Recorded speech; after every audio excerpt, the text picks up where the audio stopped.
যাদের জন্য সারা জীবন ছুটে চলে, একদিন সেই সন্তানরাই নিজেদের সংসার নিয়ে ব্যস্ত হয়ে যাবে। যাদের সঙ্গে ঘন্টার পর ঘন্টা গল্প করেছি, সময়ের ব্যবধানে সেই বন্ধুরাও হারিয়ে যাবে।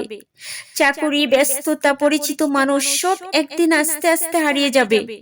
তারপর একদিন বয়সের ভারী শরীরটা ক্লান্ত হয়ে যাবে, ঘরটা বড় হয়ে যাবে, অথচ মানুষ কমে যাবে। কথা বলার মানুষ থাকবে না, শুধু পুরনো স্মৃতিগুলো নীরবে পাশে বসে থাকবে। একাকিত্ব শুধু আপনার চারপাশে ঘিরে থাকবে।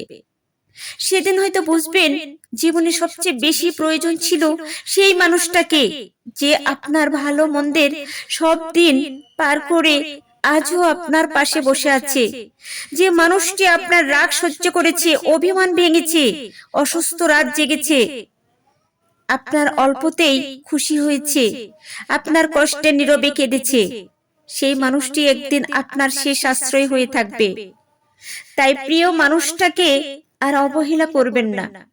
আজ যে হাতটা আপনি ধরে আছেন, কাল হয়তো সেই হাতটাই কাঁপবে। আজ যে মানুষটা আপনার জন্য অপেক্ষা করে, একদিন হয়তো সেই অপেক্ষার সময়টাই ফুরিয়ে যাবে।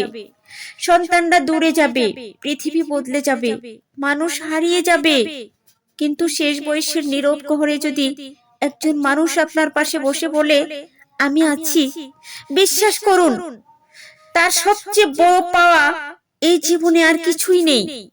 তাই ভালোবাসার মানুষটাকে সময় দিন, কারণ আপনার জীবনে একটা সময়ে শেষ বিকেল এসে যাবে, আজকের সঙ্গী ছাড়া আপনার পাশে আর কেউ থাকবে না।